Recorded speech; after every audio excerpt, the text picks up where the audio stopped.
Hola, buenas tardes amigos, estamos en tiempo de entrevista, estamos en las aventuras de... Hoy tenemos con nosotros a don Fernando Martínez Laínez, autor de este libro que tengo en las manos y que vamos a entrevistar para que nos cuente un montón de cosas interesantes acerca de este libro y de otros libros que él ha hecho sobre los tercios. Buenas tardes. Buenas tardes. ¿Qué tal estamos? Bueno, pues aquí a la espera de tus preguntas o lo que quieras, sí, lo que quieras que hablemos. La pandemia nos tiene aquí medio crucificados, vamos corriendo de aquí para allá. La verdad es que y así no podemos trabajar muy bien. Yo tengo aquí este libro que has tenido a bien, don Fernando, has tenido a bien dedicarme, y pone a José Antonio, que tuvo el honor de formar parte del regimiento más antiguo de España, con un cordial saludo. Pues eso es lo que tenía entendido, porque sí. Yo he estado en el regimiento Soria, ¿no? Efectivamente, yo he sido el jefe de sanidad del regimiento Soria durante varios años. El regimiento Soria, que es el tercio más antiguo de todos los tercios, es el más antiguo, fundado en 1509 por Fernando II de Aragón, alias el Católico. El Católico, efectivamente. Y bueno, pues tenía entendido que era más antiguo, ¿no? Y me lo confirmas, ¿no? Sí, solo de 1509 solamente. Bueno, de hecho, el segundo más de los... Bueno, hay otros regimientos entre medias que han desaparecido, tercios, porque eran tercios, aunque algunos sí fueron luego regimientos, y el segundo es el Tercio Viejo de Sicilia, que es un desgaje, precisamente, es decir, se parte el Tercio Viejo de Nápoles o Soria, se parte en dos y así aparece el Tercio Viejo de Sicilia, que es el segundo regimiento más antiguo del mundo. Claro, pues estos son en definitiva descendientes de los tercios y de las coronelías antiguas, porque regimiento no había, como bien sabes, en aquella época. Sí.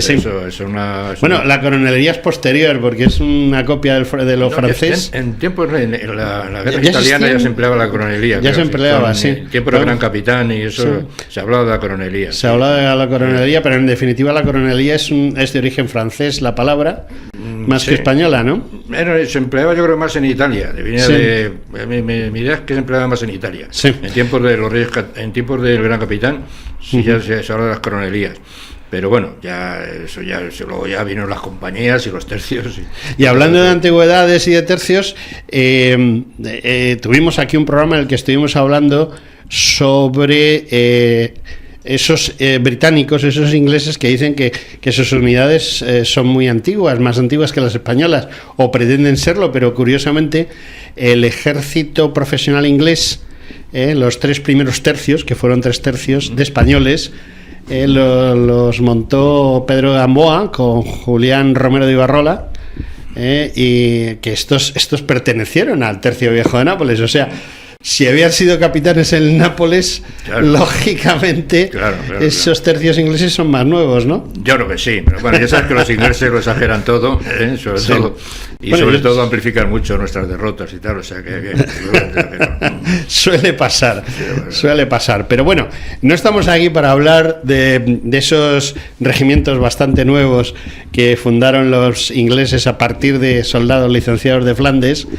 y que importantes son indiscutiblemente, y además que continúan la tradición en Inglaterra. Estamos para hablar de los tercios españoles, y tú has hecho una trilogía que se llama La Senda de los Tercios. La Senda de los Tercios, sí. Son 3 novelas. La primera, Las Lanzas, que está centrada en lo que fue la conquista de la toma de Breda, Ambrosio de Spínola.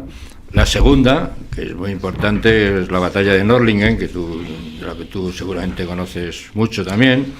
Y en Nördlingen pues me centro también en la figura del artífice de la batalla, que fue el cardenal infante don Fernando de Austria.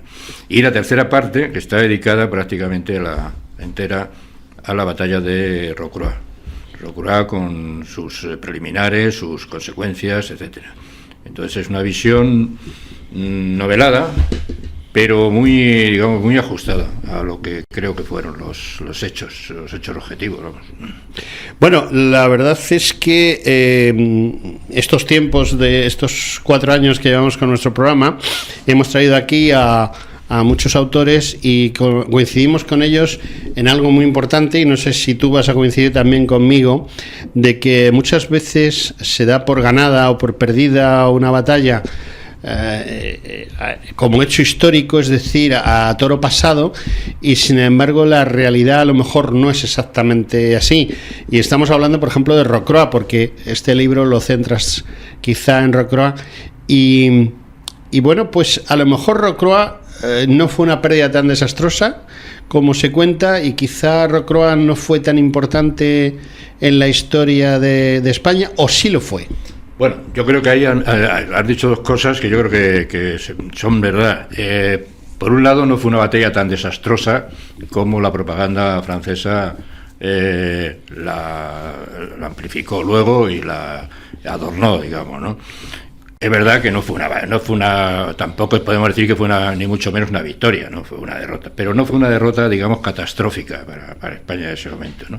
Lo que pasa es que desde el punto de vista de la situación geopolítica en ese momento y de la situación bélica en ese momento, los franceses se han encargado, digamos, de se encargaron de dar la sensación de que esa batalla había sido el final de los tercios, de que había sido la tumba de los tercios, de que había sido la batalla en la que la infantería española había quedado aniquilada, en fin, todo ese tipo de cosas que, como bien sabe, los franceses en ese sentido también son maestros y tenían muchos mejores propagandistas que nosotros en todos los aspectos, y en ese sentido lo que quedó en el imaginario europeo fue que efectivamente la batalla había sido una catástrofe y había marcado un punto de inflexión y había supuesto, digamos, una especie de tumba de la infantería española, ¿no? Cosa que no fue verdad.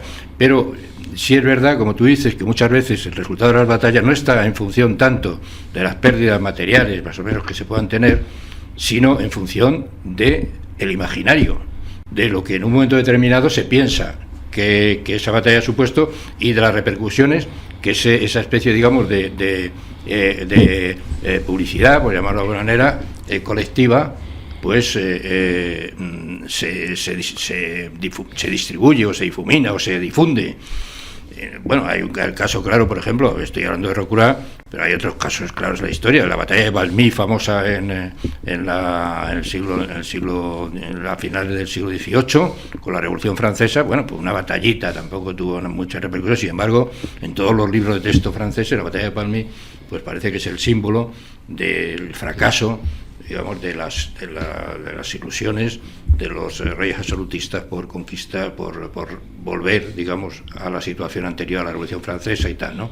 No, quiero decir con esto que hay batallas, efectivamente, que tienen un poder simbólico muy importante y que el resultado final no depende tanto del número de bajas ni de las pérdidas materiales, sino del eco que he tenido. Y en el caso de Rocroi, yo creo que ocurrió en gran parte eso, ocurrió en parte que el eco fue muy superior a lo que al desastre, digamos, de la derrota, ¿no?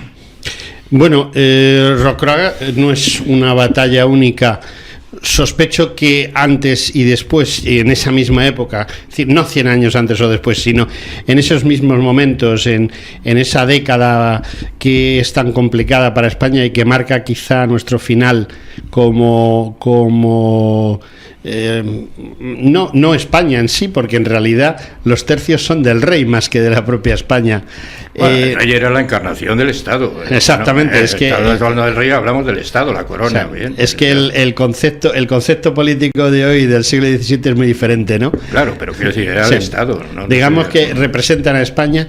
En esa época, además de Rocroi, ¿qué otras grandes batallas, que seguramente tú hablarás de ellas en el libro, están íntimamente relacionadas con Rocroi y pertenecen a esa escalera que se va bajando para que desaparezca las provincias holandesas como parte de España?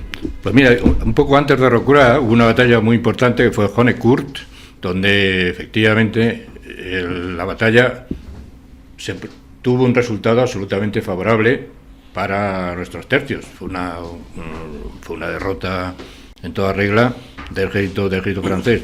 Y poco después de Rocroi hubo otra batalla también en la que participaron los tercios, fue Tuttlingen, un poco después, donde también la fuerza, digamos, español, el ejército español o el ejército del bando español, para entendernos, porque eran ejércitos a veces mezclados, pero tuvo una importancia decisiva en la batalla de Tuttlingen y los franceses quedaron machacados en esa batalla.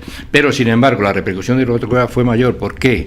Porque lo que se había intentado, lo que España intentaba en Rocroi, era un golpe de Estado estratégico. Es decir, se trataba, por un lado, de contener lo que podríamos llamar la ofensiva francesa en Cataluña, que, como sabes, ya había empezado el movimiento separatista ahí en Cataluña y tal. Entonces se trataba de contener la ofensiva francesa en Cataluña, y la manera de contenerla se había pensado que era pues atacando directamente el corazón del enemigo, que en este caso era París. Entonces el objetivo final de Rocroi, el fondo, era llegar a París. Claro, en el momento que no se llega a París y el revés, se produce el revés militar de Rocroi, y además no se llega a París, ya independientemente de la pérdida material que estamos hablando, de perder que supone perder una batalla, está el hecho de que estratégicamente no se consigue el objetivo que se haya marcado, y eso ya sí es importante. También desde el punto de vista bélico, como sabes, es una derrota que tiene repercusiones, porque para España ahí se jugaba un poco el todo por el todo, ¿no? En el año 1640, esa década que señalas es decisiva para España, ¿no? Porque es que se junta la rebelión de Cataluña, la rebelión de Portugal, y lo que al final nos damos la puntilla, que es la guerra total con Francia, que estos habían tenido. Entonces esas tres cosas se unen. Si a eso le unimos también la guerra declarada que llevaba con los Países Bajos, que se llevaba, como sabes, lastrando desde hace muchísimo tiempo, pues fíjate. Sí, es una guerra que se lleva casi 100 años con ella, ¿no? 80, bueno, fíjate, sí. Esa conjunción de factores en un momento determinado, pues claro, hace que España casi se lo juegue todo en una carta, con esto de Rocroi. Al perderse Rocroi, pues claro, la derrota es muy importante, pero por toda esa conjunción de factores. La batalla por sí sola, a lo mejor, en otro contexto no hubiera tenido prácticamente, o no hubiera tenido mucha importancia, ¿no? Bien, esto está pasando, Rocroi y toda esta década de la que estamos hablando, porque no estamos realmente hablando de concretamente una batalla, sino de un momento, de un momento histórico en el cual pues empieza el franco declive de las armas hispanas, ¿no? Tenemos a Felipe IV en el trono, ¿no? ¿Y quién es el válido que en ese momento ocupa los designios de su majestad? Pues el conde duque de Olivares, nada más, el conde duque de Olivares.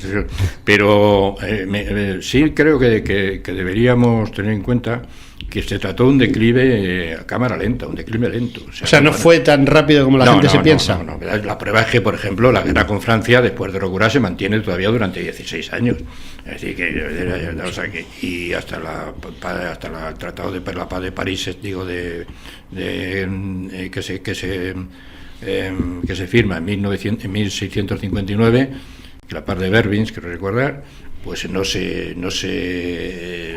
prácticamente la guerra continúa. Es decir, que hay y continúa además con alternativas. Quiero decir que España también gana esto que estamos hablando de Tuttlingen y tal igual, ¿no?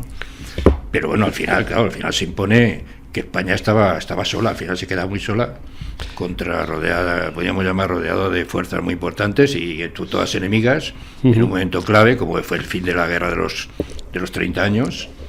Y ahí evidentemente pues se pierde, y ahí empieza ya, yo creo que ahí empieza más el declive, ya empieza a acentuarse a partir sobre todo de eso. Y luego hay una batalla muy importante donde los tercios fueron una derrota muy importante, que eso sí supuso casi el mazazo, digamos, para los tercios más importantes de toda la historia de los tercios, que fue la batalla de las Dunas. La batalla de las Dunas cerca de Dunkerque, o sea, fue en 1659. Bueno, pues en esa batalla de las Dunas, ahí sí de verdad los tercios sufrieron mucha pérdida.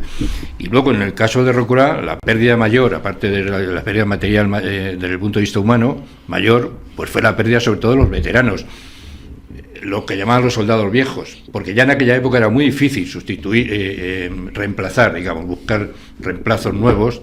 Y sobre todo ya cuando se tenían soldados veteranos, que era un poco el nervio, era un poco, digamos, el núcleo de los tercios, eso era muy difícil de reemplazar. Entonces, bueno, pues el hecho de perder en una batalla de estas, a lo mejor 3 o 4 mil hombres, pues era mucho más importante que perder territorio, que perder cañones, porque se perdía para España el elemento primordial, que era el elemento humano. España nunca tuvo, como sabes, en el siglo XVII, al final faltaban hombres, no había las levas se hacían poco menos que tenían que hacerse ya un poco menos que a correazos, ¿no? Porque no había gente. Es que España, lo de la famosa España despoblada de la que estamos hablando y tal, es un concepto que viene del siglo XVII. Hay que ver el Quijote cuando se recorre las llanuras de la Mancha, y no hay nadie allí en la Mancha, no hay casi nadie, ¿no? Son zonas desérticas.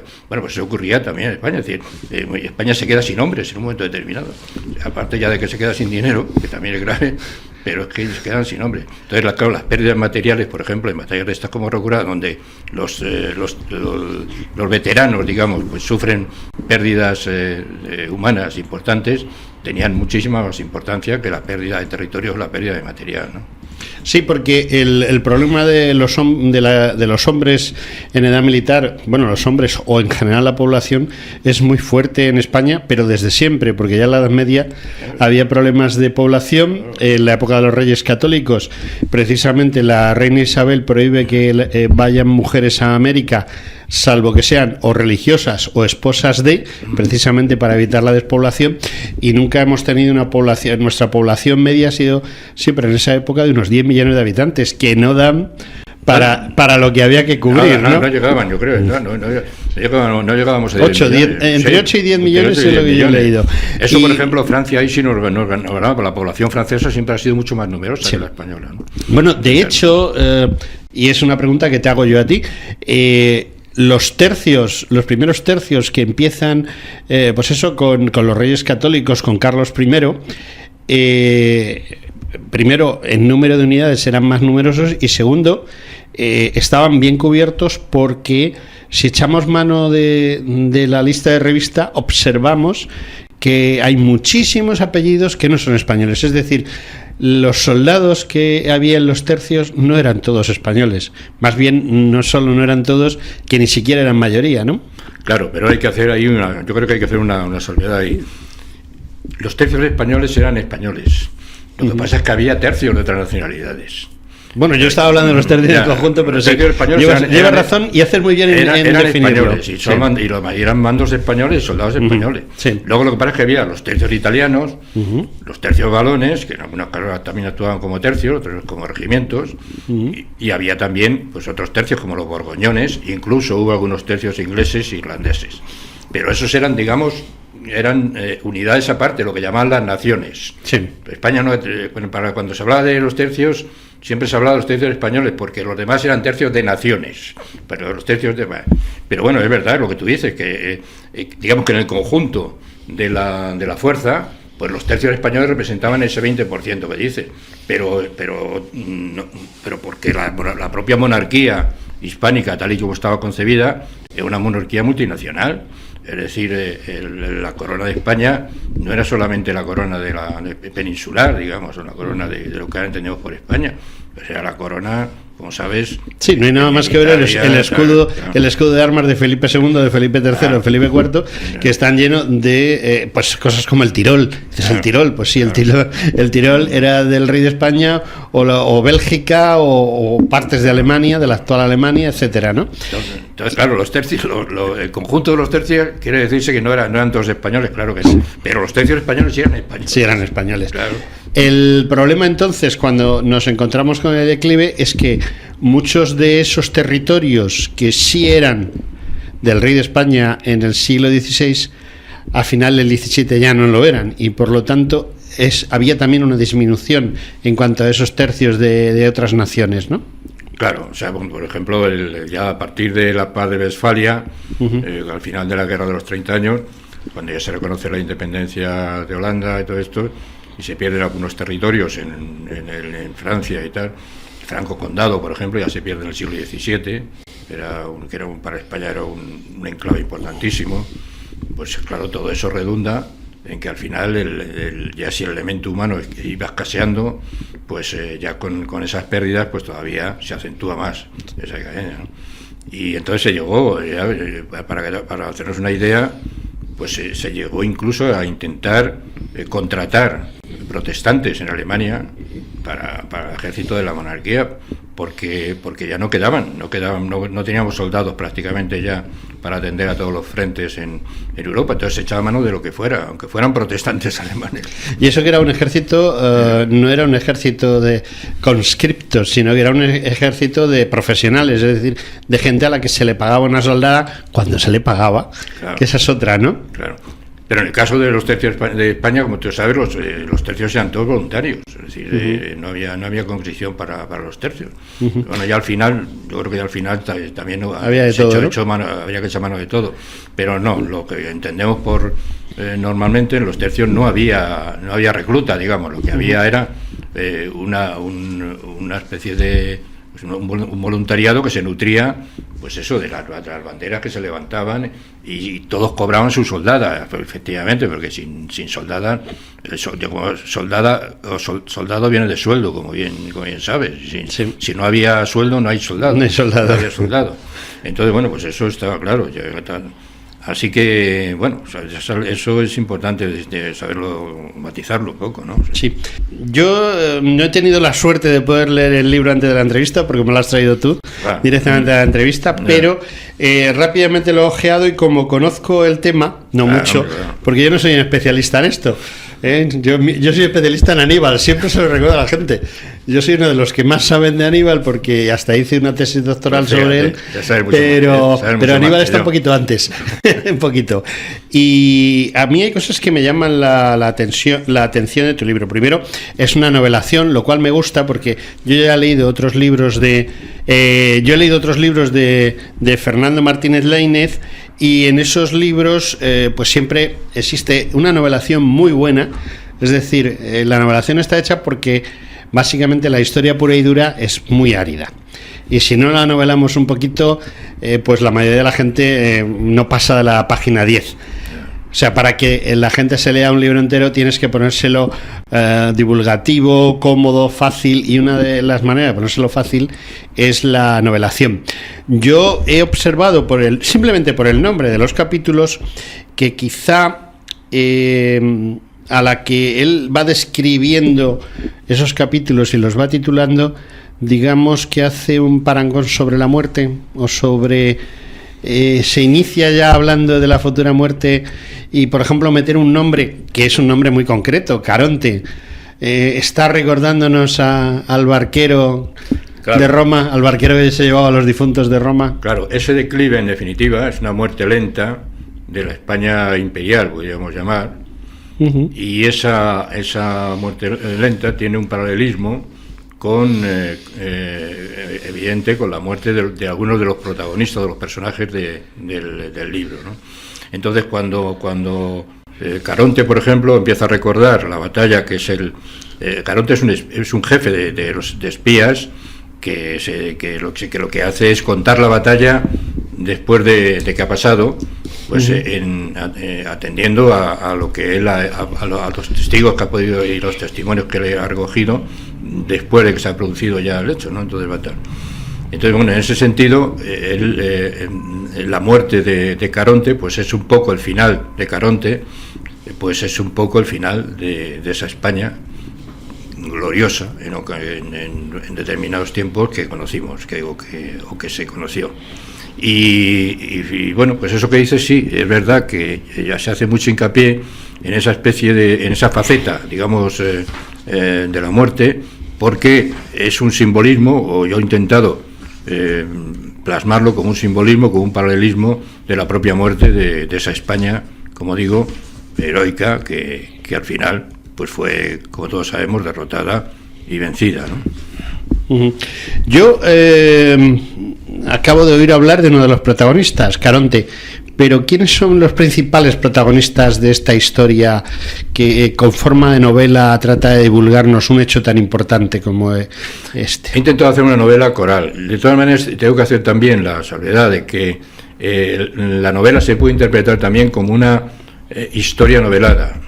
Es decir, hay matizaciones, hay incluso debates, discusiones, tanto académicos, pero yo creo que la historia novelada hace más hincapié en lo que pudiéramos llamar la exactitud histórica, y luego va desarrollando determinados personajes reales de una manera, digamos, novelesca, o ampliando lo que pudiéramos llamar el panorama puramente biográfico documentado, ¿no?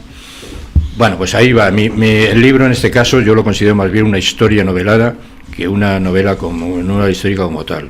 Ahora bien, lo que creo que hay en el libro es una visión coral de lo que fue la batalla. Entonces, protagonistas, pues hay, por supuesto, está Francisco de Melo, está el duque de Enghien, es decir, los comandantes jefes de lo que fue de la batalla, más luego una serie de personajes que se van alrededor de la batalla, como el duque de Alburquerque, la caballería de Alburquerque, la caballería francesa de Gassion, el mariscal L'Hôpital, es decir, pero la visión, como digo, es una visión múltiple, es una visión pues eso, coral, y con esa visión precisamente la da el hecho de que se haya podido Caronte, que es, como digo, el jefe de los espías de la monarquía hispana en ese momento, eso le permite, digamos, utilizar fuentes de un sitio y de otro y reconstruir algo que en principio pues nadie se explica muy bien, es decir, por qué una batalla que parecía casi ganada para las fuerzas españolas en Rocroi,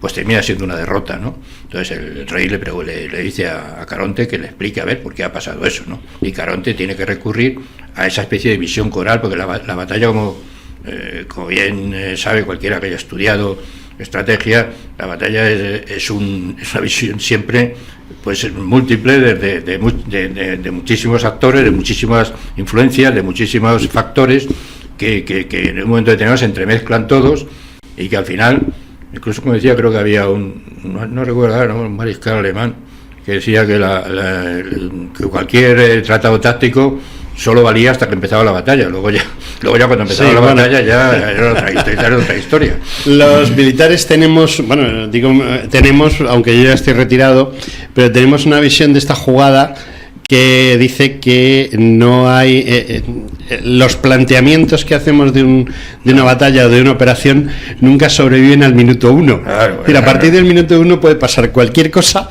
menos lo que se ha planificado. Y eso que normalmente se planifica una cosa principal y luego variantes. Y pues puede que pase esto, puede que pase el otro. En el minuto 1 ya nada pasa como se supone que tiene que pasar, ¿no? Napoleón decía algo parecido también. Primero uno se mete y luego ya veremos a ver lo que pasa. Y luego veremos a ver lo que pasa. Hombre, por supuesto, si tú has hecho una buena planificación, sobre todo de la logística, hoy en día es muy importante. Si tú tienes resuelto el tener munición y el tener munición de comer y munición de las armas, pues lo lógico es que aguanten más que el contrario. Pero bueno, es lo lógico. La lógica no existe en mitad de una batalla. Hablando de fuerzas más o menos equilibradas, cuando ya la proporción es abrumadora, pues ya la cosa cambia. O te rindes o palmas, ya no hay otra historia. Yo tengo una anécdota muy buena de un medalla militar individual. Ángel Salamanca, no sé si te sonará. Me suena. Ángel Salamanca es el héroe de la batalla de Krasnivor. Bueno, hubo varios, pero obtuvo allí la medalla militar individual. Y este hombre, yo hice buena amistad con él y acudí con él a una conferencia que daba un general de artillería que había sido capitán en la batalla de Krasnivor. Entonces el general cuenta la batalla de Krasnivor, de la división azul en el frente de Leningrado, y cuando termina de contarla, pues Ángel, que estaba sentado a mi lado, se pone de pie y dice: quería hacerle una pregunta, pero antes hacerle una observación, mi general. Dice el otro: dime, Ángel, ¿cuál? Dice que usted y yo no hemos estado en la misma batalla. Porque lógicamente Ángel era de infantería, había estado en primera línea y había vivido en la primera línea. Un oficial de artillería lo ve desde kilómetros por detrás, con lo cual es muy diferente. Eso me lleva a otra reflexión, y es que la memoria, como la memoria es individual, la memoria de cada batalla es distinta. No hay dos personas que describan la batalla de la misma manera, porque cada uno la ha vivido de una manera. Y por eso esa especie de memoria colectiva, en el caso de la batalla, es una ficción. Cada uno vive la batalla y es lo que estamos diciendo.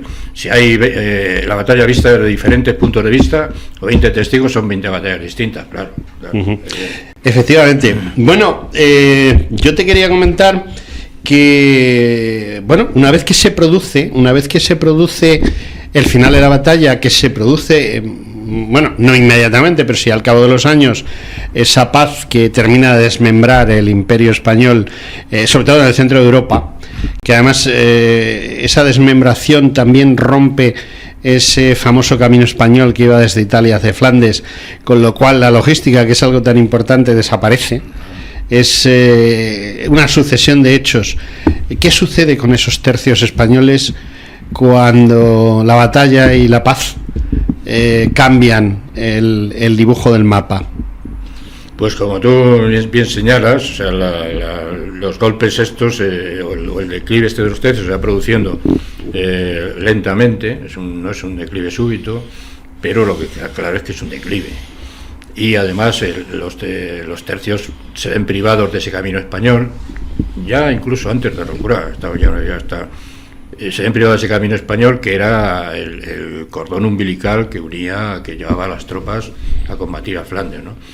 Entonces el otro recurso que había, que era el recurso marítimo, pues también se pierde por la otra batalla también llamada de las Dunas, que lo de las Dunas también tenemos un gafe con lo de las Dunas, gordo con el asunto este.